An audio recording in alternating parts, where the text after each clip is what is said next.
मनीष सिसोदिया पड़पड़गंज से भाग गए, यहाँ जंगपुरा लाजपत नगर आ गए। इतने बड़े कद्दावर नेता आम आदमी पार्टी के अपनी सीट छोड़ के क्यों भाग गए?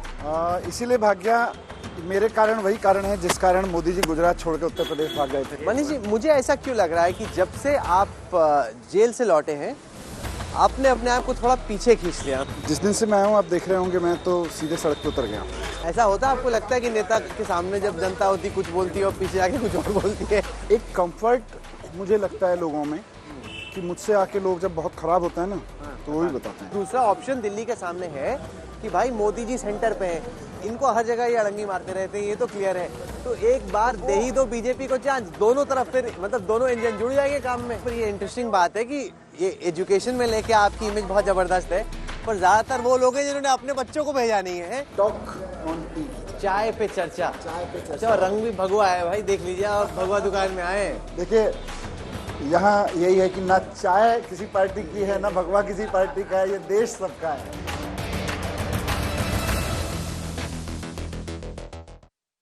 Hello and welcome. For a long while it seemed that the Delhi BJP was sleeping on the job. But as the campaign heads towards its climax, the BJP has sprung into action and they think they have a real chance against the Aam Aadmi Party this time round. Is that really the case? To talk about this, we're joined in this edition of Jab Bhi Met by one of the chief strategists of the Aam Aadmi Party, Manish Sisodia. Sisodia ji, welcome. Thank you so much. स्वागत है आपका जब भी met में। बहुत शुक्रिया। बहुत time तक लग रहा था कि बीजेपी सो रही है और आम आदमी पार्टी दौड़ती हुई आगे निकल रही है। अब जैसे इलेक्शन क्लाइमैक्स की तरफ बढ़ रहा है, बीजेपी को लग रहा है बॉस हमारा भी चांस है, इस बार जनता थोड़ी नाराज है, हम लोग जीत सकते हैं। क्या आपको थोड़ी टेंशन फील हो रही है लास्ट स्टेजेस में इस मैच के? मुझे लग रहा है कि बीजेपी को पहले लग रहा था कि जनता थोड़ी नाराज है। हाँ। अब बीजेपी को समझ में आने लगा कि जनता अब नाराज नहीं है। क्यों आपको लग रहा है कि जनता नाराज नहीं है और एक बार फिर से आप लोग जीतने वाले हैं? क्योंकि जिस तरह से बीजेपी कोई एजेंडा तो रख रही थी दिल्ली के सामने कि हम दिल्ली का इस तरह से विकास करना चाहते हैं, वो केवल बस गाली गुफ्तार की राजनीति पे यकीन कर रहे हैं। उनको लग रहा है कि अरविंद केजरीवाल जी को जितनी गालियां दोगे उतना जनता को समझ में आएगा कि अरविंद केजरीवाल खराब आदमी है। तो अगर वो अपना काम वाम रखते बोलते यार अरविंद केजरीवाल जी ने इतने घटिया काम कर दिए देखो और हम इतने बढ़िया कर रहे हैं, हमारा गाजियाबाद देखो, हमारा गुड़गांव देखो, हमारे यहाँ 24 घंटे बिजली देखो, हमारे स्कूल देखो, तो लगता कि यार हमसे नाराज़गी है लोगों की। और उधर वाली अभी तो बीजेपी को जो मुझे सेंस आ रहा है कि बीजेपी को लगता है जनता बिल्कुल नाराज नहीं है इन लोगों से। अच्छा चलिए, आप जनता से मिलने चाह रहे हैं तो चलते हैं आपके साथ, देखते हैं कि जनता है किसके साइड पे। सर, इस इलेक्शन में बहुत एक्सट्रीम आरोप लगाए जा रहे हैं दोनों पार्टियों द्वारा। अभी अरविंद केजरीवाल ने कहा कि यमुना में जहर डाला जा रहा है। अब जो लोग देख रहे हैं सोचेंगे ये जहर कहाँ से कोई नदी में डाल सकता है और कैसे कोई मान लेगा कि यमुना में जहर डाला जाए? नहीं, जहर कोई प्रोडक्ट थोड़ी होता है भाई। अमोनिया इतने बड़ी मात्रा में छोड़ना, मिलाना, ये दिल्ली के लिए, और सबको पता है कि ये पानी 1 किलोमीटर 2 किलोमीटर जाके दिल्ली के लोग पी रहे हैं इसमें से निकाल के पानी। तो कहीं ना कहीं क्राइसिस क्रिएट करने का तो इरादा है ही। अगर क्राइसिस नहीं क्रिएट करना है तो अभी क्या जरूरत थी इतना अमोनिया मिलाने की? तो मुझे लगता है कि ये ब्लेम डिफ्लेक्ट करने की भी आप लोगों की कोशिश है। मतलब मुझे याद है अरविंद जी ने हम लोगों से बातचीत की थी गोवा में जब असेंबली इलेक्शन थे, कहा 2025 तक अगर मैं यमुना क्लीन ना कर दूं मुझे वोट ना दो। तो फिर अभी यमुना तो क्लीन नहीं हुई, वोट ना पड़े आपको फिर? कहा था, और बिल्कुल अरविंद जी भी बार बार इस बात को रख रहे हैं कि भाई 70% काम यमुना की सफाई के लिए हो चुका है। यमुना की साफ करने के लिए 2 इम्पोर्टेंट इशूज़ हैं। एक है कि जो घरों से सीवेज निकलता है वो नालियों में जाता है, नालियों से फिर लोकल नाले में जाके यमुना में पहुंचता है। तो वो सीवेज अब जगह जगह सीवर पाइपलाइन डाल दी गई हैं, कई हज़ार किलोमीटर की सीवेज पाइपलाइन डाली गई हैं। तो वो अब सीवेज पाइपलाइन में जाने लगा है, वहाँ से वो सीवेज ट्रीट होके यमुना में जाए। ये तो एक तरह से 20-25% काम बचा हुआ है। इसका बचा है, पर हम जुमला नहीं कह रहे उसको, हम ये नहीं कह रहे नहीं वो तो ऐसे चुनावी जुमला था। बिल्कुल हमारा दिल कहता है कि ये होना चाहिए। फॉरगेट अबाउट हमारी सरकार हो, किसी की हो, सबको जो भी है, हमारा मन में अंदर है इच्छा कि ये होना चाहिए, यमुना साफ होनी चाहिए। मनीष जी, इस चुनाव में खूब चर्चा इस बात की हुई कि मनीष सिसोदिया पड़पड़गंज से भाग गए, यहाँ जंगपुरा लाजपत नगर आ गए।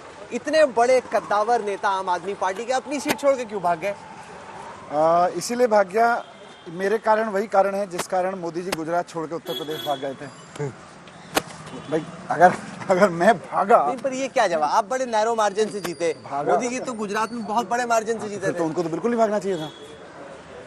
वो भागे क्या? उसको भागना थोड़ी कहते हैं। इसको भागना कहेंगे? आप मतलब 2-2.5-3 हजार के मार्जिन से जीत हम रहे सीट बदलने तो भागना। हैं। आज हम आए हैं आनंद जी भटूरे वाले के पास।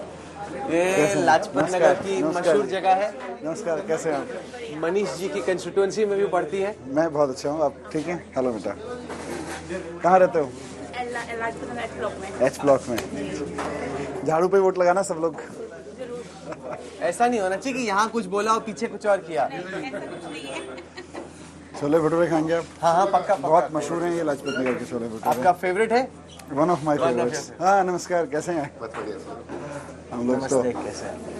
कैसा चल रहा है सर इलेक्शन का माहौल? बहुत बढ़िया, बढ़िया चल रहा है। बिल्कुल। आप तो बीजेपी के सपोर्टर लग रहे हैं नहीं मुझे। नहीं, हाँ? ऐसा कुछ नहीं। ऐसा कुछ तो नहीं? झाड़ू पे डाले। झाड़ू पे? अब मनीष जी सामने खड़े थे, आप ऐसे ही बोलो। बिल्कुल हाँ? पिछली बार देखो वो मोदी जी हमें चाबी देख रहे हैं, आप देख लो क्या बोल रहे हैं। हाँ? आप सोच रहे हैं वो क्या बोलूं। नहीं, ऐसा कुछ नहीं। अब प्रेशर में आ गए। मनीष जी, मुझे ऐसा क्यों लग रहा है कि जब से आप जेल से लौटे हैं, आपने अपने आप को थोड़ा पीछे खींच लिया। मतलब कि पहले जो आपकी एक हाई प्रोफाइल थी, वर्चुअली सेकंड इन कमांड थे, केजरीवाल का दाहिना हाथ, पर्दे के पीछे वो सारी चीजें आज भी हैं, लेकिन पर्दे के आगे आप थोड़े पीछे हो गए।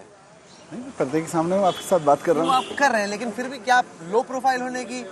जिस दिन से मैं आया हूँ आप देख रहे होंगे, मैं तो सीधे सड़क पे उतर गया। पहले 10 तारीख को मैं बाहर आया था, 9 की रात को, और मैं सरप्राइजिंग भी था कि मेरी टीम मुझे थोड़ा सा कहेगी यार आप इतने देर बाद जेल से बाहर आए हो, थोड़ा बीवी बच्चों के साथ टाइम बिताओ, थोड़ा बाहर चले जाओ। मैं रात को 10 बजे घर पहुंचा जेल से निकल के, और लगभग 1 घंटे लोगों से मिला वेला। मैंने सोचा अब सब चले गए होंगे, तो मैं अपने घर के कमरे में गया। वहाँ पे पूरी टीम जो उस वक्त बाहर थी, गोपाल राय जी, आतिशी, सौरभ भारद्वाज, सब के सब अंदर बैठे हैं और बोले सर अपना मिलना हो गया, अब पदयात्रा पे निकलना पड़ेगा। तो मैंने कहा यार अभी से निकलना है क्या? ऐसा मैं अभी से निकलना है क्या?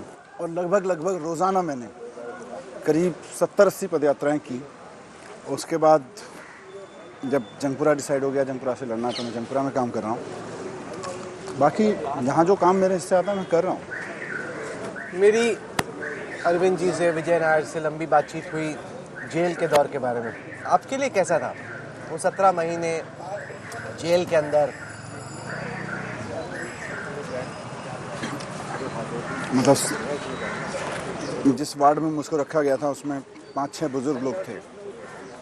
अरे बाप रे, कितने खाएंगे भाई? थैंक यू भाई, थैंक यू, बस थैंक इसके बाद काम भी करना है, ऐसा अभी नहीं तो है कि दिन आए शुरू और उसके बाद सो गए। शुरू हो रहा है। अभी तो हम लोग बाहर बैठते थे, जाके वो लोग बैठे होते थे, बात कर रहे होते थे, मैं उनके पास बैठता था, सब उठ के चले जाते थे। हाँ, तो 4-5 दिन जब हो गए, मुझे लगा यार ऐसे तो मैं पागल हो जाऊंगा।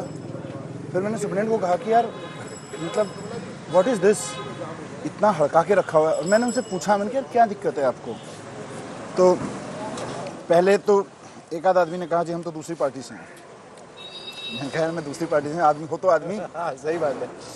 तो फिर थोड़ी सी और उनसे हल्की फुल्की सी विस्परिंग हुई, तो बोले सर प्रशासन ने मना किया हुआ है, आपसे बात नहीं करना है। बात ही नहीं करनी है। हाँ, उनकी पूरी कोशिश तो यही थी ना। और मुझे बहुत लोग संपर्क कर रहे थे, मेरे परिवार को बहुत लोग संपर्क कर रहे थे, मेरी वाइफ को आके कहते थे भाई साहब को समझाओ। हम और मेरी वाइफ भी बात करते थे। मैंने कहा यार इतने सारे वॉलंटियर्स हैं, वो लड़ रहे हैं, सड़क पे खड़े हैं, अगर हम ऐसा सोच भी लें कि हम पार्टी तोड़ लें तो इनको क्या मुंह दिखाएंगे? तो मेरी वाइफ ने मुझको कहा कि इनको तो कभी लगा आपको कि बीजेपी ज्वाइन कर लेनी चाहिए? कभी ऐसा आया कि इसको खत्म करते हैं? नहीं, ऐसा तो कभी नहीं लगा। मैं इसीलिए कहा ना, हमेशा लगता था यार मैं अपने लिए थोड़ी लड़ रहा हूँ, जितने लोगों के लिए लड़ रहा हूँ मैं अकेला नहीं लड़ रहा। मैं ठीक है जेल में हूँ तो कोई लोग सड़क पे खड़े होकर भी लड़ रहे हैं ना। ऐसा होता है? आपको लगता है कि नेता के सामने जब जनता होती कुछ बोलती है और पीछे आके कुछ और बोलती है, आपको देखे? नहीं देखो, मैं मतलब हर व्यक्ति के बारे में वाउच नहीं कर सकता, पर एक कंफर्ट मुझे लगता है लोगों में कि मुझसे आके लोग जब बहुत खराब होता है ना, हाँ, तो वही बताते हैं नहीं अरे इस भाषा में भी बात करते हैं। और मुझे लगता है कि यार ये अच्छी बात है कि लोग मेरे सामने ऐसे भाषा में भी बात कर पाते हैं। लोग कहते हैं मुझे आके, जैसे कई जगह मैं जाता हूँ, कहीं सीवर खराब है, अच्छा तो मतलब भाई जिसके घर के आगे सीवर का पानी भरा हुआ है, सही बात है। हम चांद की बात करते रहे कि साहब हमने धरती और चांद को इतना दूरी नाप दी है, वो तो कहेगा साहब मेरे घर के सामने का सीवर तो ठीक करो, तो वो ऐसे करता है कुछ नहीं हुआ है यहाँ। तो फिर मतलब मुझे लगता है मेरी जिम्मेदारी है यार, 10 साल से हमारी सरकार है, हम ये नहीं कह सकते नहीं होना चाहिए था। चुनाव में जीत हार बहुत हद तक इस पे डिपेंड करेगी कि जो बीजेपी का मिडिल क्लास लोकसभा का वोटर है, जो विधानसभा के चुनाव में आपका वोटर बन जाता है, क्या वो इस बार भी बाजी पलटता है, आपके पास आता है, या बीजेपी में ही रह जाता है? देखो ये सारा मैथमेटिक्स तो पॉलिटिकल एनालिस्ट के लिए छोड़ दो। हाँ। मेरे को तो एक सीधी सीधी बात समझ में आती है कि हमारी सरकार के कामकाज से लोग कनेक्ट करते हैं, 2-3 तरह से कनेक्ट करते हैं। जब हम कहते हैं कि हम महिला को बस में फ्री किराया देंगे, तो एक वर्ग है जिसको फ्री किराए की ज़रूरत है, वो कनेक्ट महसूस करता है। लेकिन उसके साथ साथ वो मेड जो किसी कैंप से निकल के यहाँ आती है, वो फ्री बस में आती है तो अपने घर में यहाँ बैठ के बताती है कि देखिए जी मुझे तो इतना फ़ायदा हो रहा है, तो वो भी खुश होते हैं लोग कि यहाँ गरीबों की मदद हो रही है। नहीं, पर आपके मॉडल में लिमिटेशन ये है कि सब कुछ आप फ्री में देना चाहते हैं, मतलब पब्लिक इंफ्रास्ट्रक्चर के लिए आपने उतना फोकस नहीं किया, उतना एफर्ट नहीं किया। ये फ्रीबीज कल्चर को आपने इतना पॉपुलराइज कर दिया। नहीं, मैं आपकी बात को काटूंगा। पहली बात तो फ्री में तो सब देते हैं, हाँ, कुछ लोग देते हैं केवल 2-3 लोगों को, 1-2 लोगों को देते हैं, कुछ अपने केवल दोस्तों को देते हैं, हजारों लाखों करोड़ रुपए उनको फायदा पहुंचाते हैं। एक वो मॉडल है। एक ये मॉडल है कि आम जनता को गवर्नमेंट की वेलफेयर स्कीम का सीधा सीधा फायदा मिले। तो ये मॉडल और उस मॉडल में अंतर केवल इतना ही है कि चंद दोस्तों को मिलेगा नेताओं के, या आम जनता को मिलेगा। 365 पुल बनाए अलग अलग उसमें अरविंद केजरीवाल जी की सरकार में। अनऑथराइज कॉलोनियों में 10,000 किलोमीटर की सड़क बनी है। ये छोटी चीज नहीं है। वो भी कल हम लोग infrastructure गए है। थे अनऑथराइज कॉलोनी में, क्योंकि काफी खराब है, मतलब आप कहीं पे भी चलिए ऐसा कुछ है नहीं, मतलब जो आपके देखिए, जिस आप- तरह के वादे थे उस नहीं, तरह दो का आप हजार- नहीं डेवलप कर पाए। आप देखोगे 2015 से पहले जहाँ बिल्कुल भी सड़कें नहीं थी, लोग मुझे कहते थे जी यहाँ रिश्ता लेके नहीं आते लोग, क्योंकि आज जैसे ये तो चलो रेगुलर है, आप इमेजिन करो कि यहाँ बिल्कुल भी सड़क नहीं है और गड्ढे में है, कहीं पानी भर रहा है, कहीं कुछ कर रहा है, उसको उठा के सड़कें बना देना, सीवेज पाइपलाइन डाल देना, it's adding to their dignity. वो इंफ्रास्ट्रक्चर नहीं, पर बहुत काम रह भी गया है सर, ये तो आप मानिए ना, ठीक है। हाँ, कुछ काम बहुत- हुआ है, बहुत काम लेकिन है। ओपन सुएज लाइंस, पानी बह रहा है, घर से पानी गंदा निकल, ये सब तो अभी भी अभी दिल्ली तो की रियलिटी है ना, देखो, इन अभी तो सिटियों की रियलिटी है। अभी तो दिल्ली में बहुत काम है, हम ये तो कह ही नहीं रहे नहीं, कि पर आप दिल्ली- 10 साल में नहीं कर पाए तो क्या गारंटी है अगले 5 साल में कर देंगे? नहीं, क्योंकि एक दूसरा ऑप्शन दिल्ली के सामने है कि भाई मोदी जी सेंटर पे हैं, इनको हर जगह ये अड़ंगी मारते रहते हैं, ये तो क्लियर है। तो एक बार दे ही दो बीजेपी को चांस, दोनों तरफ फिर मतलब दोनों इंजन जुड़ जाएंगे काम में। देखो दिल्ली के पास में ही गुड़गांव भी है और दिल्ली के पास में गाजियाबाद भी है। लोग ये भी देख रहे हैं कि गुड़गांव और गाजियाबाद, मैं दूर की बात ही नहीं करता, मैं गुजरात की बात ही नहीं करता। गुजरात में तो और भी मॉडल में 25-25 साल रह के नहीं कर पाए, वो हमने 5 साल में कर दिया गुजरात में वो लेके। ये 10-10 साल से वहाँ पे सरकार में बैठे हैं, 15-15 साल से बैठे हैं, 20-20 साल से सरकारों में बैठे हैं, इतना काम कर दिया। यू कैंट से एक्सपेक्ट कि भाई अब एक समय आ गया, अब सारे काम खत्म हो गए। आज जिस सड़क पे चल रहे हैं 5 साल पहले बनी होगी, ये टूटेगी एक दिन, फिर बनानी पड़ेगी ये। तो ऐसा थोड़ी है कि ये कभी बस अब हमेशा के लिए अगले 100 साल के लिए बन के खत्म हो गई। नहीं, मैं बोल रहा हूँ जहाँ तक तीसरा इलेक्शन है तो बिग आइडियाज़ की भी बात है ना। पब्लिक स्कूलिंग को इम्प्रूव करना, मोहल्ला क्लिनिक्स लेके आना, ये आपके बिग आइडियाज़ थे। अब लग रहा है कि जो बिग आइडियाज़ थे वो हो गए, अब नया बिग आइडिया क्या है? नहीं, नया बिग आइडिया स्कूल को आगे चलाना है। नया बिग आइडिया 24 घंटे बिजली मिलती। लोग गवर्नमेंट से क्या चाहते हैं, स्टेट गवर्नमेंट से लोग क्या चाहते हैं? बिजली, पानी, शिक्षा, स्वास्थ्य, इन पे बहुत काम हो गया, अभी और भी बहुत होना है। ऐसा नहीं है कि कोई एंड आ गया, ये तो एक फुल स्टॉप कॉमा की स्थिति है। अभी तो बहुत काम होना है दिल्ली में और वो हम करेंगे। लोगों को दिख रहा है कि यही कर सकते हैं। 75 साल से सरकारों ने जिन चीज़ों को छुआ नहीं, बिजली, पानी, शिक्षा, स्वास्थ्य, लोगों ने कहा बिजली 24 घंटे होती नहीं है, अगर बिजली 24 घंटे चाहिए तो इन्वर्टर रखो घर में। आज दिल्ली में इन्वर्टर नहीं है। कल ही मैं किसी से बात कर रहा था, गुड़गांव में अभी भी 5-5, 6-6 घंटे के पावर कट लगते हैं और बड़ी बड़ी पॉश कॉलोनीज में लगते हैं। बिना इन्वर्टर के गुड़गांव में ज़िंदगी संभव नहीं है, लेकिन दिल्ली में बिना इन्वर्टर के अब झुग्गी में भी ज़िंदगी संभव है। नमस्कार भाई साहब। पर जो आप प्रॉमिसेस कर रहे हैं, अब तो बीजेपी भी सेम कह रही है। अगर आप 2100 कह रहे हैं, वो कह रहे हैं 2500, तो अगर पैसे ही मिलने हैं तो क्रेडिबिलिटी पे देखना पड़ेगा कि किसकी क्रेडिबिलिटी है। कौन बाद में कह देगा ये तो जुमला था, और कौन कहेगा कि जो कहते हैं वो करके दिखाते हैं, वो कर देते हैं। तो क्रेडिबिलिटी सबसे इम्पोर्टेंट है। आज दिल्ली में अरविंद केजरीवाल जी की क्रेडिबिलिटी है, और उस क्रेडिबिलिटी पे लोग वोट देते हैं। उसी क्रेडिबिलिटी पे खड़े होकर कहते हैं भाई इन्होंने जो कहा वो करते हैं, उस पर काम करते हैं। बाद में ये नहीं कहते थे नहीं ये तो जुमला था, वो होगा नहीं। क्योंकि अगर जिस जंगपुरा सीट में हम लोग हैं उसकी बात की जाए तो बीजेपी ने एक हैवीवेट सिख उम्मीदवार उतारा है, जो कि पहले वहाँ पे 3 दफा जीत चुके हैं। कांग्रेस ने एक मुस्लिम उम्मीदवार उतारा है, मेयर रह चुके हैं। तो दोनों तरफ से आप घिरे हुए कि यहाँ पंजाबी भी बहुत है और मुसलमान भी बहुत है, तो ये मतलब फंस नहीं लगता है इसी। नहीं, आम आदमी पार्टी को पंजाबी, हिंदू, मुसलमान, सिख सब प्यार करते हैं, और हमारे साथ अच्छी चीज़ ये है कि हम तो सबसे वोट मांगते हैं, सबका वोट मिलता है, सबसे वोट मिलता है हमको, इसमें फ़र्क नहीं पड़ता है। नमस्कार। हम लोग दिल से है पूरी पावर से से है। अच्छा अच्छा। जैसे पब्लिक इंफ्रास्ट्रक्चर भी एक चीज़ है ना। मुंबई जाओ, इतने बढ़िया उन्होंने वहाँ पे फ्लाईओवर बना दिए। पहले मुंबई में गाड़ी की जगह नहीं थी। दिल्ली में भी इतने फ्लाईओवर बने हैं। वो तो शीला दीक्षित जी के टाइम में बने थे, बड़े बड़े। ऐसा मत करो, ऐसा मत करो। बहुत सारे फ्लाईओवर अरविंद केजरीवाल जी के समय पे बने हैं। सर, क्या मिजाज लग रहा है आपको इलेक्शन में? नमस्कार। हाँ? योगी जी आने चाहिए। क्यों आने चाहिए? काम किया इन्होंने। क्या काम किया? यहाँ तो थे ही नहीं, वो तो पपड़गंज में कह रहे हैं थे। कुछ काम नहीं किया मैंने। नहीं, मैं पूछ रहा हूँ, मैं नहीं कह रहा।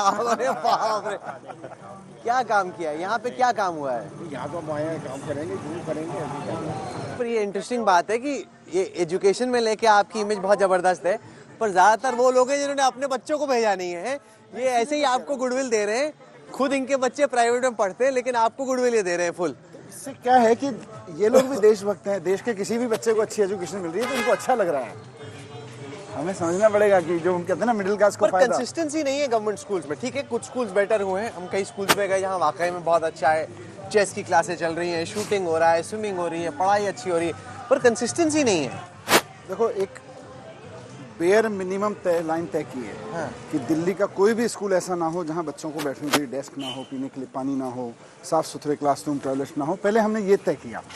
उसके बाद टीचर्स की ट्रेनिंग्स, अब 60-70 हज़ार टीचर्स हैं, उनको एक एक करके सुपर ट्रेनिंग्स दिलवाना, उनको आगे एक वर्ल्ड क्लास सिस्टम की तरफ लेके जाना, ये हमारा ऑनगोइंग काम है।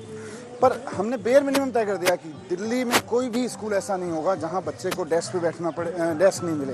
पहले टूटे हुए मतलब फर्श भी, फटे हुए फर्श पे बैठते थे बच्चे। एक भी स्कूल में मकड़ी का जाला नहीं दिखना चाहिए, ये मेरी गारंटी थी। तो मैंने उसको टच किया। आप बेयर मिनिमम अचीव करो, बाकी तो sky is the limit. Sir, जब मैं एलजी के ऑफिस में बात करता हूँ या सेंट्रल मिनिस्टर्स से बात करता हूँ ना, तो वो अक्सर ये कहते हैं कि मनीष सिसोदिया से डील करना या आतिशी से डील करना बेटर है, ये लोग प्रैक्टिकल है। केजरीवाल को एडमिनिस्ट्रेशन में कोई इंटरेस्ट नहीं, ना फाइल पढ़ने में इंटरेस्ट है, मतलब उनको लगता है कि उसका बस पॉलिटिक्स में इंटरेस्ट है। आप लोग थोड़ा ज़्यादा गवर्नेंस को लेके सीरियस हो। चलो अच्छी बात है, उनको हम में से कोई तो अच्छा लगता है। नहीं, अच्छा नहीं लगता। वो कहते हैं आप मतलब वो तो उनको बोल रहे हैं कि आपको लगता है कि ऐसा कि उनका एडमिनिस्ट्रेशन में, गवर्नेंस में इंटरेस्ट नहीं है, पॉलिटिक्स में ज़्यादा है। आप तो उनके साथ काम करते हो। किसका? अरविंद केजरीवाल जी का? हाँ। अरे अरविंद केजरीवाल जी का तो लोगों के जीवन में इंटरेस्ट है और वो गवर्नेंस से आ सकता है। मैं अरविंद केजरीवाल जी के बारे में जितना जानता हूँ पिछले 20-25 साल से, लोगों की ज़िंदगी में क्या बदलाव ला सकते हो, और जो बदलाव आप लाने का प्लान कर रहे हो वो एक आदमी की ज़िंदगी में ना हो, सबकी ज़िंदगी में बदलाव लाने के लिए क्या कर सकते हो वो करो। अब ये उनको पसंद नहीं आता। ये केजरीवाल जी कहते हैं भाई सीसीटीवी लग जाएं तो लोग सुरक्षित होंगे। ये कहते हैं सीसीटीवी क्यों लगाएं। केजरीवाल जी कहते हैं जी बसें फ्री कर दो। ये कहते हैं क्यों करें, तो फिर लड़ना तो पड़ेगा।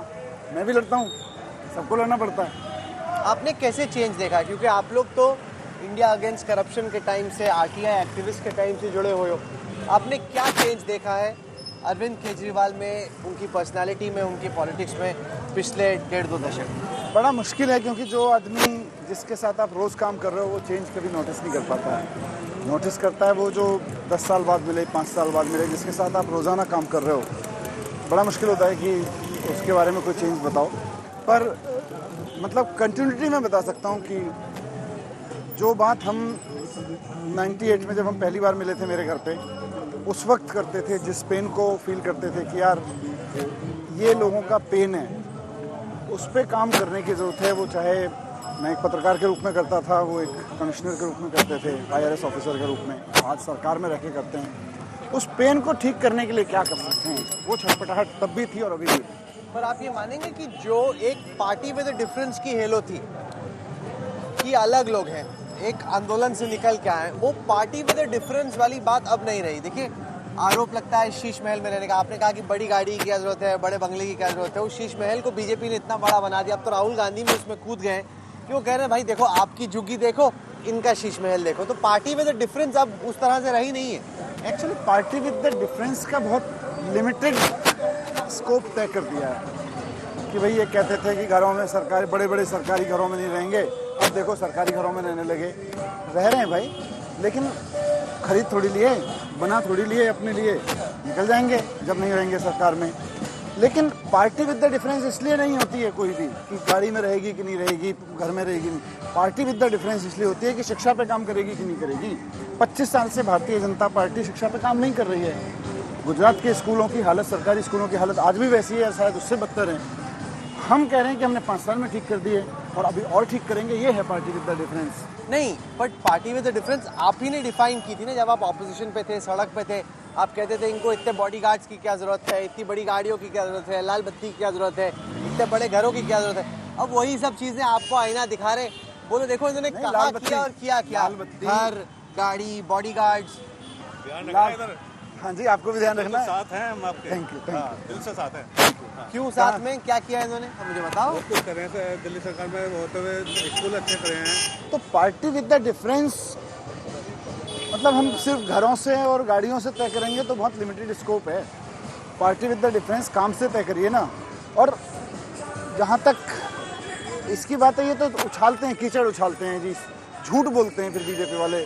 शीश महल में बनवा दिया, और मुख्यमंत्री आवास में स्विमिंग पूल लगा हुआ है, मुख्यमंत्री आवास में बार लगा हुआ है। मैं तो ढूंढा नहीं, मैंने कहा खोल दो, हम भी ढूंढ लेते हैं दोबारा। है पूल की नहीं है? मैंने तो आज तक देखा नहीं, वहाँ कोई स्विमिंग पूल मुझे दिखा नहीं, कोई मिनी बार मुझको दिखी नहीं, कोई सोने का टॉयलेट मुझको दिखा नहीं। ये लोग चिल्ला चिल्ला के कह रहे थे, हमने कहा खोल दो पब्लिक के लिए, पब्लिक भी देख ले, मीडिया भी देख ले, हम भी दोबारा ढूंढ लें, कहीं हो सकता है अरविंद केजरीवाल जी ने किसी कोने में छिपा दिया हो। पर यह है कि इनकी आंखों में आपके प्रति थोड़ी इज्जत है, ये आपने पूंजी कमाई है थोड़ी इस इलाके में, तो कम से कम कि आपको इज्जत की निगाह से देख रहे हैं।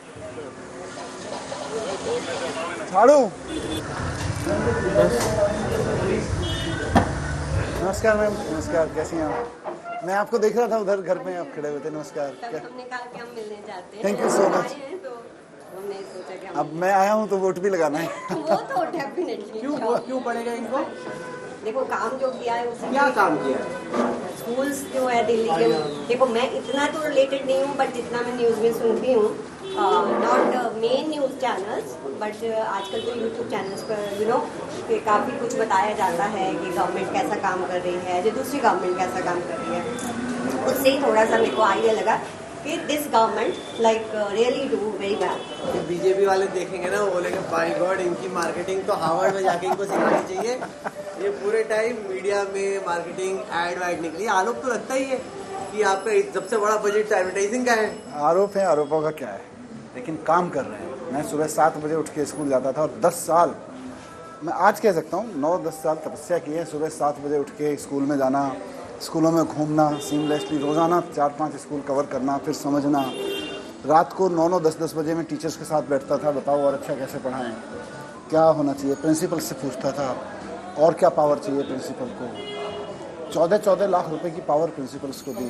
तो बात स्कूल की नहीं है, जैसे देखो नहीं, पर सब स्कूल ही बोल रहे हैं। मेरा government is not just about school. देखो बात ठीक है, 24 घंटे बिजली इनको मिल रही है, इसलिए वो 7, अगर इनके घर में बिजली कटेगी और इनको कोई बताएगा जी स्कूल अच्छे कर दिए, इनकी मेड बताएगी स्कूल अच्छे कर दिए, कहेंगे हमारे लिए कुछ नहीं किया। पर क्योंकि बिजली 24 घंटे आ रही है तो इनके लाइफ के भी पेन पॉइंट खत्म हुए हैं। CCTV इस पूरी गली में, इन्हीं सड़कों पे अमित शाह जी लाजपत नगर में की सड़कों पे घूम रहे थे एक बार, शायद पिछले चुनाव में, बोले मैं दूरबीन लगा के कैमरे ढूंढ रहा था। CCTV लगे हैं लोगों के और उससे सिक्योरिटी बढ़ी है, तो कहीं ना कहीं लोगों के जीवन में बदलाव आया है, लोगों के जीवन जीने में मदद मिली है। तो आई थिंक वो सब क्लब करके एक, कई बार वर्ड्स नहीं बचते, कई बार सेंटेंस नहीं बचता है कि यार हम इसकी कैसे अच्छा ही बताएं, अच्छा लग रहा है बस। टॉक ऑन टी की चाय पे चर्चा। चाय पे चर्चा वाले। रंग भी भगवा है भाई, देख लीजिए आप भगवा दुकान में आए। देखिए यहाँ यही है कि ना चाय किसी पार्टी की है ना भगवा किसी पार्टी का है, ये देश सबका है। क्या बात, और ना चाय पे चर्चा किसी एक पार्टी की है। कैसा चल रहा है सर? बहुत आप देख कैसा है इलेक्शन का अपना ही समझो, बैठो अपना ही समझो। अपनी दुकान समझो, अपनी दुकान समझो। हम सबकी ही दुकान है। आप बताइए कैसा लगा आपको? नहीं, आप बताओ इलेक्शन में माहौल कैसा है? अच्छा है यार, इस बार तो लग रहा है कि वापस इधर आने। इनके सामने बैठे हो इसलिए बोल रहे हो? नहीं नहीं, काम देख कर बोल। क्या देखा था? सर एजुकेशन देखा हमने और मेडिकल फैसिलिटीज़ आप देख लो। फिलहाल के लिए तो मेरे ख्याल से देश के लिए सबसे पहले इम्पोर्टेंट एजुकेशन ही होता है। अगर हम उसको इम्पोर्टेंस दे रहे हैं तो उससे ज़्यादा अच्छा क्या ही होगा। ये तो नींव रखी है, धीरे धीरे बढ़ते चलेंगे। क्या चाहोगे अगली सरकार से, क्या होना चाहिए? फिलहाल अगर मैं अपनी लाइन से देखकर चाहूँ तो मैं चाहूँगा ऑफ कोर्स स्टार्टअप्स और एंटरप्रेन्योर्स को थोड़ा सा सहारा मिले, मदद कैसे? मिले। नई पॉलिसीज आए जिसमें हमें थोड़ा सा रिबेट्स मिले, कंसेशंस मिले। देखो हर इंसान लालची, हम तो इस चीज़ के लिए लालची, हम तो यही मांगेंगे। आप कैसे फोस्टर कर सकते हैं इनोवेशन स्टार्टअप कल्चर? आपने वो एक बिजनेस ब्लास्टर हाँ वो तो चलाया आपने, लेकिन उसके देखो, अलावा लार्ज स्केल पे एक तो स्टार्टअप माइंडसेट या एंटरप्रेन्योर माइंडसेट बहुत ज़रूरी है। जो मैं आपको बाहर भी खड़ा होकर बोल रहा था कि जॉब सीकर माइंडसेट और एंटरप्रेन्योर माइंडसेट में थोड़ा सा अंतर है। मेरी कोशिश है कि स्कूलों में एंटरप्रेन्योर माइंडसेट हो, चाहे वो गवर्नमेंट स्कूल में पढ़ रहा हो या जिसको IAS भी बनना है, एंटरप्रेन्योर माइंडसेट होना चाहिए। एक दूसरा, फिर जब ये लोग आगे आके 4 कदम उठा के कहें कि भाई हमें एक अच्छी सी नौकरी के पीछे नहीं भाग रहे हैं, हम अपना काम शुरू कर रहे हैं, तो इनके लिए बहुत सारे लाइसेंसेस, बहुत सारे जो फॉर्मेलिटीज़ हैं वो कम होने चाहिए। हमारी जो स्टार्टअप पॉलिसी हम बना रहे हैं इस पर काम कर लिया था, और फिर सीड मनी सरकार 10 साल में नहीं बनाई आपने स्टार्टअप पॉलिसी? बन गई, फिर कहाँ है? उसका फ़ायदा भी उठाया लोगों ने। तो कई सारे लोग हैं जो कि जब रेस्टोरेंट स्टार्ट कर रहे हैं उनको अल्कोहल लाइसेंस चाहिए। अब काफ़ी मुश्किल हो गया है, जब से ये पूरा स्कैम का चार्ज लगा है तब से तो नए रेस्टोरेंट खोलना, लाइसेंस लेना बड़ा मुश्किल हो गया है। नहीं, रेस्टोरेंट खोलने के लिए प्रॉब्लम ये है ही नहीं कि उसको अल्कोहल लाइसेंस चाहिए। अल्कोहल सर्व करने के लिए अल्कोहल लाइसेंस चाहिए, and I don't think alcohol license लेने में कोई दिक्कत है। मुझे अभी ऑफ लेट, अब अगले 4 महीने 3 महीने का नहीं पता पिछले का, लेकिन या मैं कह सकता हूँ 1.5 साल का। बट मुझे नहीं लगता कि दिल्ली में अल्कोहल का लाइसेंस लेना कोई बड़ी इशू है। या इलेक्शन बन गया है मोदी वर्सेस केजरीवाल, क्योंकि वो और किसी का चेहरा नहीं दिखाते, मोदी जी के चेहरे पे लड़ रहे हैं चुनाव। अब जनता के दिल में काम वर्सेस गाली गलौज का इलेक्शन बन गया है। कौन गाली गलौज कर रहा है, कौन काम कर रहा है, कौन काम की बात कर रहा है, कौन गाली गलौज की बात कर रहा है। चलिए मनीष जी, अब लोगों को गाली गलौज पर क्या सोचना है, आपके काम पे क्या सोचना है, आपके स्कूलों पर, आपके ओवरऑल परफॉर्मेंस पर, वो फैसला हम लोग दिल्ली की जनता पे छोड़ते हैं। आपने हमें वक्त निकाला, अच्छा छोला भटूरा खिलाया, ज़बरदस्त चाय पिलाई और चाय पे इतनी चर्चा भी हुई। बहुत बहुत शुक्रिया आपका। बहुत बहुत शुक्रिया। Thank you. Delhi election campaign में अब मेरे गेस्ट हैं साउथ दिल्ली के पूर्व MP बीजेपी के नेता रमेश भिदुड़ी, जो कि इस कैंपेन के सबसे विवादास्पद यानी सबसे कंट्रोवर्शियल लीडर माने जा रहे हैं। भिदुड़ी जी, स्वागत है आपका जब वी मेट में। कहा जा रहा है कि दिल्ली के सबसे कंट्रोवर्शियल नेता आप हैं। नहीं, ये तो आप बनाते रहते हो ना, मीडिया वाले। आप बोलते ही कुछ ऐसा उसी से हो जाता है सारा विवाद। मीडिया वालों की जो TRP बढ़नी है ना, हाँ। तो ये उछाल के बनती है, फिर लोग अट्रैक्टिव होते हैं। हाँ। वरना ये जो मेरे बयान विवादित बताए गए हैं मुझसे पहले, ये 15 साल पहले 2024 के चुनाव आम आदमी पार्टी ने सेम बयान दिए, हेमा जी का नाम कोट करके दिए, तब विवाद नहीं हुआ। तो इसीलिए TRP चैनल ने बढ़ानी है, चुनाव है। किसकी बढ़ रही है TRP? आपकी चैनलों की की। चैनल आज के चैनलों की। आप भी तो आपकी भी तो मशहूरी, आपका भी तो नाम आ रहा है। चैनलों की। हम तो कार्यकर्ता हैं, हमें कोई TRP की आवश्यकता नहीं है। हमारा नेतृत्व हमें देखता है, उनकी नज़रों में हमारी TRP रहनी चाहिए। बाकी जनता को मालूम है, जो फील्ड में हम काम कर रहे हैं तो पब्लिक जानती है। लोकल दुनिया में कुछ भी फैलता रहे, लोकल लोग जानते हैं कि रमेश भिदुड़ी क्या है। इसलिए 3 बार मुझे विधायक बनाया। आपकी इमेज है, ये सुजाला इलाका है बाहरी दिल्ली का, वहाँ पर आपकी ज़्यादा पैठ है। अब आप आ गए हैं एकदम सिटिंग चीफ मिनिस्टर से लड़ने के लिए। नहीं, संगठन जो जिम्मेवारी देगा वो निभानी पड़ेगी। हाँ। जो जिम्मेवारी दी पार्टी ने, और बहुत मान सम्मान दिया। 3 बार विधायक बनाया, 2 बार सांसद बनाया। एक साधारण परिवार से, किसान परिवार से निकल कर आए हैं। फिर टिकट भी तो काटी आपकी। नहीं, काटी नहीं। सर आपको इसलिए तो लिखा है पूर्व, आपका एकदम कट गया इस बार पर्चा। 10 साल विधायक सांसद रहने के बाद जिम्मेवारी मैंने कहा ना, नरेंद्र तोमर जो हमारे कैबिनेट मंत्री थे वो आज स्पीकर है वहाँ पर, राठौर साहब हमारे कैबिनेट मंत्री थे वो हरियाणा में। मैंने कहा ना जिम्मेवारियाँ बदलती रहती हैं। चलिए आइए आपके साथ चलते हैं, देखते हैं आपका कैंपेन और आपका कनेक्ट। आइए सब पीछे बैठेंगे तो आपसे बात हो पाएगी।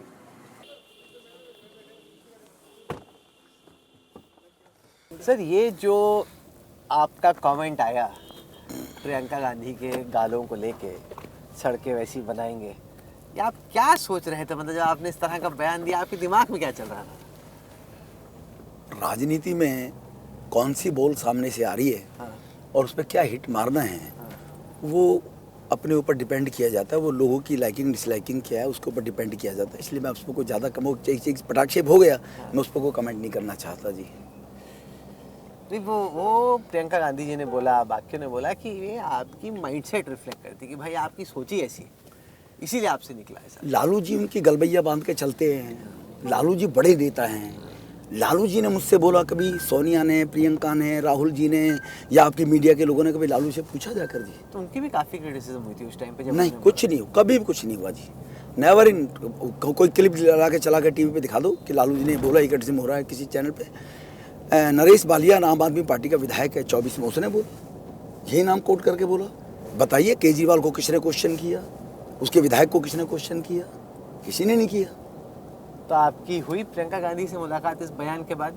नहीं, अभी तो मैं कंपेनिंग में हूँ, चुनाव में हूँ। तो चलो अगर प्रियंका गांधी अभी देख रही हैं इंडिया टुडे पे, आपने जो बोला प्रियंका जी को क्या बोलेंगे? वो लीडर हैं और कांग्रेस की, इसीलिए राजनीति में चुनाव के दौरान मैंने कहा ना मैं इस विषय में कोई कमेंट ही नहीं करना चाहता। नहीं, कुछ माफी कुछ मांगना चाहते हैं? मैं इस विषय पर कोई कमेंट ही नहीं करना चाहता। सॉरी बोल देते हैं। वो बोल दिया जी। जब कैमरे कैमरे पे क्यों बोलूँ? जब मेरे सामने प्रियंका आएंगी तो मैं देखूंगा मुझे क्या करना है। 3 चीफ मिनिस्टर और आपके खिलाफ जो खड़ी है आतिशी, आपने बोला उन्होंने पिता बदल दिया, ये अब ये कैसे वो रोने लगी बेचारी? नहीं, कोई रोना नहीं है, छोटी बहन की तरह है, हमारी छोटी बहन की तरह। वो उन्हीं से पूछो ना कि रो रहा है ड्रामा है। रोल प्ले कर रही थी आतिशी। तो इसीलिए वो आप जो कुछ भी कहो मैं कुछ नहीं कहना चाहूंगा।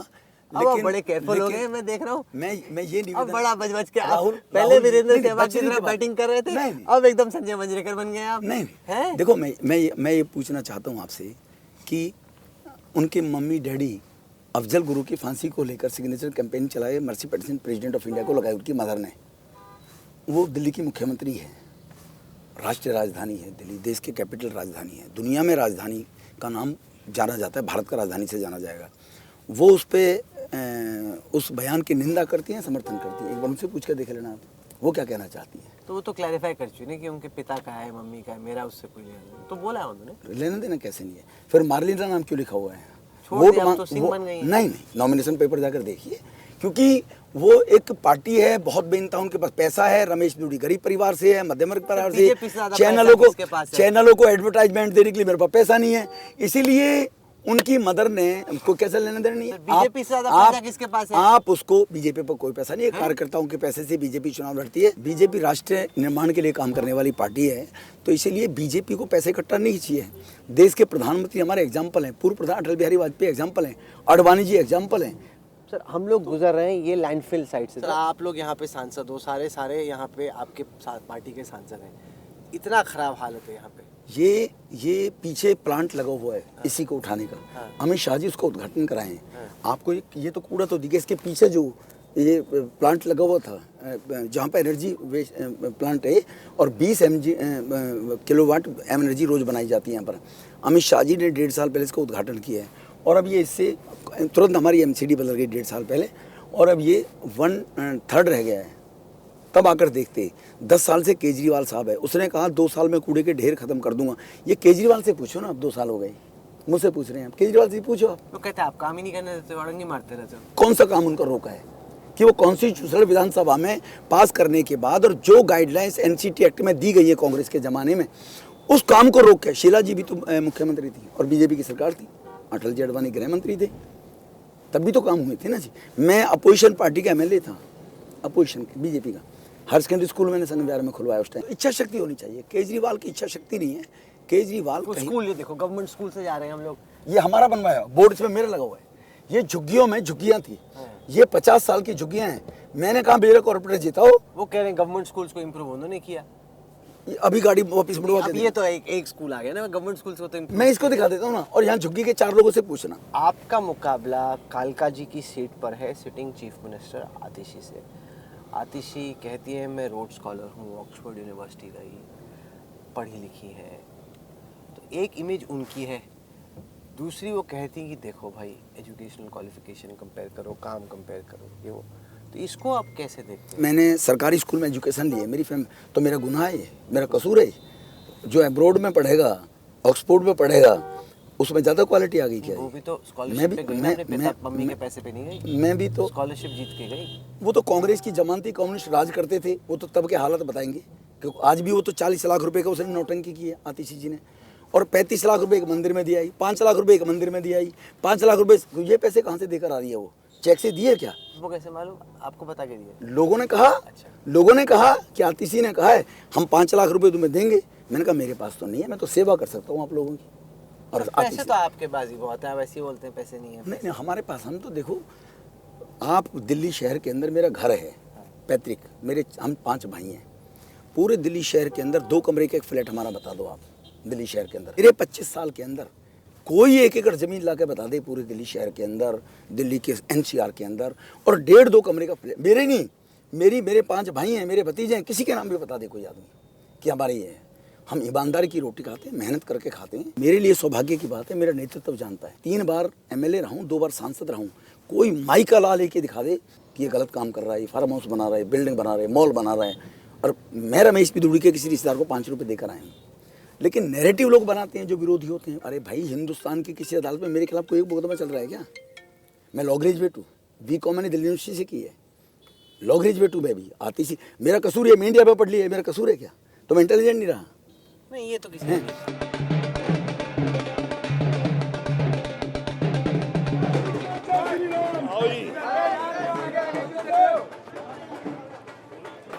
आप यहाँ पे श्रीनिवासपुरी में डोर टू डोर कैंपेनिंग कर रहे हैं। आप जरा दर्शकों को बताएं कि आपका एजेंडा क्या है, आपका डेवलपमेंट एजेंडा क्या है? एजेंडा है निवासपुरी में, यहाँ पर पार्किंग की बड़ी गंभीर समस्या है।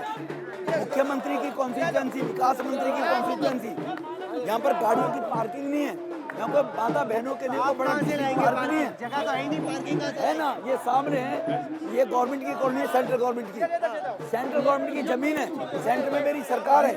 यूडी मिनिस्ट्री के तहत आने के बाद यहाँ पर वो जमीन एलोकेट कराकर यहाँ पर कम्युनिटी सेंटर बनाने का DDA की वजह से, DDA से हमने 8.25 करोड़ रुपए से यहाँ पर कम्युनिटी सेंटर बना रखा। तो मोदी जी पर हम पर भरोसा है लोगों को कि हमें पार्क भी बनाएंगे और मल्टी लेवल पार्किंग की व्यवस्था देंगे।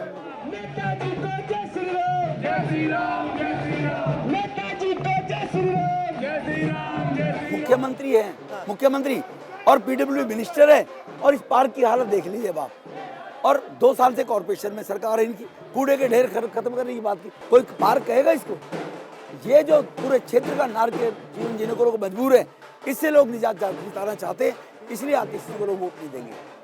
सर ये बताएं, ये जो आप पे आरोप लगता है कम्युनल पोलराइजेशन का, या आप एंटी मुस्लिम हैं या मुसलमान नेताओं के खिलाफ आप बहुत गंदे बयान देते हैं, उसको आप क्या जस्टिफाई करते हैं? नहीं, हम मुस्लिम विरोधी नहीं हैं, हम विचार विरोधी हैं।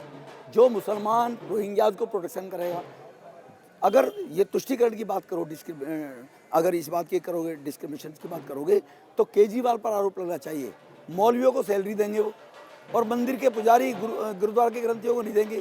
डिस्क्रिमिनेशन ये हम करते हैं। मोदी साहब ने सिलेंडर दिया सबको, मकान दिए सबको। आपने दानिश अली जी को लेके ऐसा बुरा, इस वजह से आपकी टिकट कट गई कि बीजेपी हाईकमांड आपसे बड़ी परेशान रहती है, आपसे डरती है, कुछ बोल देगा ये। बीजेपी अब मुख्यमंत्री के सामने मुझे चुनाव क्यों लड़ाया बीजेपी हाईकमांड ने? अगर मेरा हाईकमांड मेरे से इतना परेशान होता तो मुझे क्यों लड़ाया मुख्यमंत्री जी वाली सीट पर उसके सामने? उन सबको मालूम है कि मुख्यमंत्री सीट हाईलाइट्स रहेगी, मीडिया भी ज़्यादा उसको वेटेज देंगी। इसके बदले में किसी और सीट पर लड़ रहा होता तो राहुल जी मेरा इंटरव्यू लेने नहीं आते, वो इसीलिए आए कि मुख्यमंत्री की सीट है। नहीं, हम तो ऐसे ही आ जाते सर, आप ऐसे बोल रहे हैं। बताइए, एक आपने मुख्यमंत्री का जिक्र किया, तो ये बताएं, वो आम आदमी पार्टी ना एक घोड़ा घुमा रही है, घोड़े पे दूल्हा नहीं है, वो कह रहे कौन है भाई तुम्हारा दूल्हा? हमारे पास दूल्हा, जहाँ हमारी सरकारें रही हैं वो हमारे पास दूल्हा, हमने उनको उनके नेतृत्व में चुनाव लड़ा, उन्हीं के नेतृत्व दोबारा लड़ा। जहाँ हमारी सरकारें नहीं है, हमारा पार्टी का, हमारे लोकतांत्रिक व्यवस्था है। राहुल जो कह दे वो, केजरीवाल जो कह दे यहाँ नहीं होता। यहाँ पार्लियामेंट्री बोर्ड है। हमारा नेतृत्व विचार करता है, विचार करने के बाद किस कार्यकर्ता की कौन जीत कर आएगा, किस कार्यकर्ता की क्या वैल्यू है, क्या क्रेडिबिलिटी है, क्या समाज के काम करेगा, क्या गरीबों की लड़ाई लड़ेगा, क्या राष्ट्रवाद की सोच को आगे बढ़ाएगा, उस हिसाब से चूज करती है हमारी पार्टी। तो इसीलिए ये कुछ शादी नहीं है। केजरीवाल दिल्ली वालों का दूल्हा बनना चाहता है। कहाँ रहते थे? गाजियाबाद। अब दिल्ली वाले बता देंगे आप कैसे दूल्हे हो। आपको लगता है कि आप दूल्हे बन सकते हैं? सीएम की रेस में हैं आप? मेरी हमारे यहाँ व्यवस्था ही नहीं है। मेरी पार्टी ने 3 बार मुझे विधायक बनाया, 2 बार सांसद बनाया, बहुत दिया है। 27 सालों से लगातार पार्टी के पदों पर, प्रमुख पदों पर, 8 साल जनरल सेक्रेटरी स्टेट, 5 साल वाइस प्रेसिडेंट स्टेट, 7 साल डिस्ट्रिक्ट प्रेसिडेंट, 5 साल से पेट्रोल कमेटी का चेयरमैन, और इससे ज्यादा पार्टी मुझे क्या देगी। मैं परवेश वर्मा जी के साथ था। उन्होंने कहा और उनके समर्थकों ने भी कहा कि अगर उन्होंने केजरीवाल को हरा दिया तो उनको लग रहा है वो सीएम बन जाएंगे। अगर पार्टी नेतृत्व चाहेगी तो प्रवेश जी में क्या कमी है, क्यों नहीं बन सकती? तो आप क्यों नहीं चाह रहे कि आप बन जाए? देखो, मैंने कहा ना, हम एक कार्डर बेस्ड पार्टी है, संघ के स्वयंसेवक है। हम मुख्यमंत्री मंत्री पदों के लिए राजनीति में नहीं है, हम सेवा के लिए राजनीति में आए हुए हैं। जैसे तुगलकाबाद विधानसभा क्षेत्र में 3 बार विधायक की सेवा की, कालका जी के लोगों की यही सेवा करेंगे। पार्टी नेतृत्व के ऊपर डिपेंड करेगा हमें वो कहाँ, क्योंकि उनकी ब्रॉड माइंड, बड़ा सोच है, पूरे देश के बारे में सोचते हैं। हमारा नेतृत्व, हम एक दिल्ली और एक क्षेत्र के बारे में सोचते हैं। वो देखेंगे कहाँ ब्रॉड माइंडेड से कि किसका कहाँ ज्यादा उपयोग हो सकता है राष्ट्र के निर्माण के लिए, मतलब आप लोगों रेस की में सेवा नहीं के है? लिए। सिंपल बताइए ना, बिल्कुल, आप रेस में नहीं है? मैं कोई रेस में नहीं। अच्छा, हाँ जी, मैं कोई रेस में एक लौते बीजेपी लीडर होंगे जो रेस में नहीं है आप। नहीं, मैं कोई रेस में नहीं हूँ, ना मैं कभी पहले था, ना मैं आज, मैं कभी रेस में नहीं हूँ।